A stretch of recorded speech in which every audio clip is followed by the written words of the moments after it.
This night was terrifying in so many ways.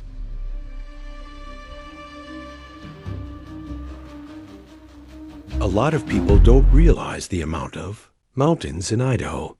It is very harsh and treacherous terrain during the winter months.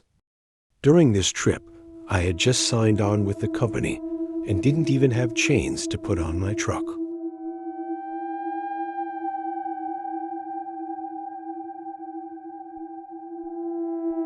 They pulled me in and requested my paperwork at the DOT way station.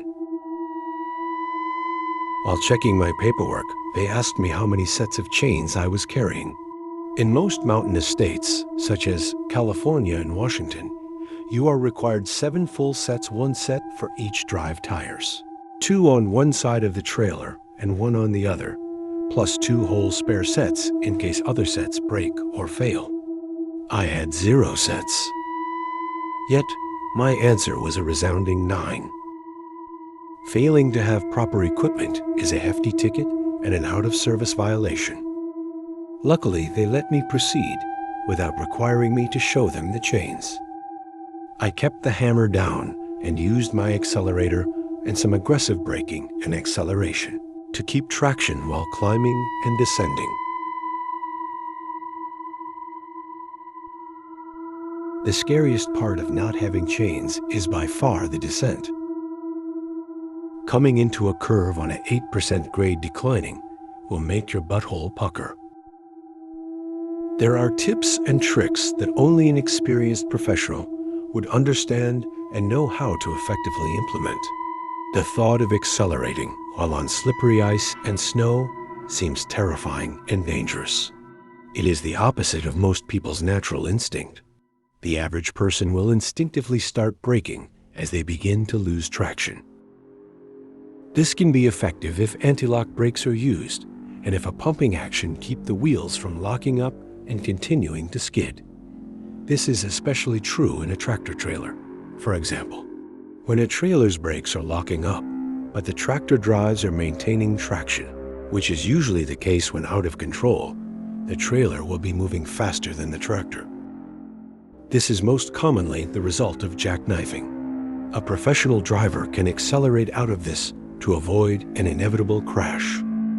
Unfortunately, the skills and experience that are required for such defensive driving come only with time and repetition. Generally, if a rookie driver is able to avoid such an incident, it would be considered as lucky or an act of God's saving grace. This is a contributing factor to the reason trucking is one of the most dangerous careers in the United States. We've all seen the advertisements for attorneys seeking clients who have been injured in accidents involving commercial vehicles.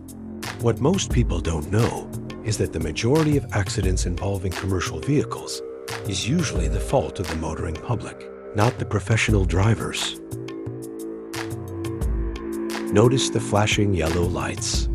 These are warnings that severe winter weather conditions are affecting travel. In many cases, these also advise truckers that chain laws are in effect as well. Here I am equipping my tractor drive tire with a snow chain. If you plan on traveling through mountain passes, I suggest you practice putting your tire chains on prior to needing them. You will thank me later. Immediately after the advisory stating the chain laws are in effect will be a tire chain staging area. Some drivers will pull in and wait a few minutes before leaving without chaining up. This is not recommended. Transportation officers patrol these staging areas heavily for enforcement. This isn't just for driver safety, but for public safety as well. The few minutes a proficient driver needs to secure the necessary emergency equipment is a much better alternative to a potentially deadly accident.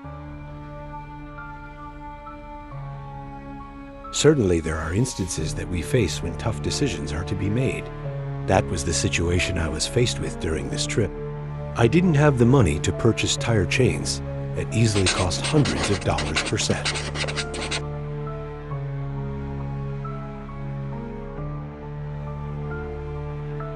The importance of trip planning cannot be overstated.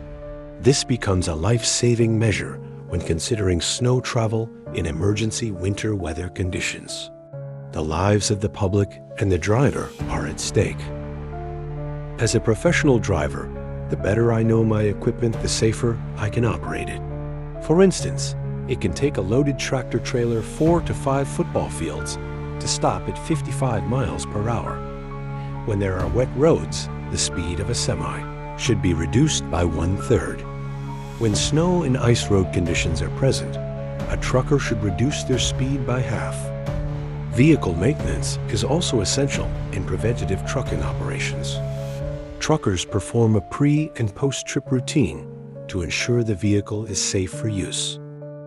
Winter driving is a constant challenge for truckers, and navigating snowy, icy roads requires skill, preparation, and caution.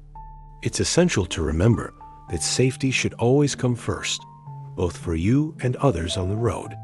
By staying informed about weather conditions, maintaining your vehicle, and using proper driving techniques, we can reduce the risk of accidents and make sure that we all arrive safely at our destinations.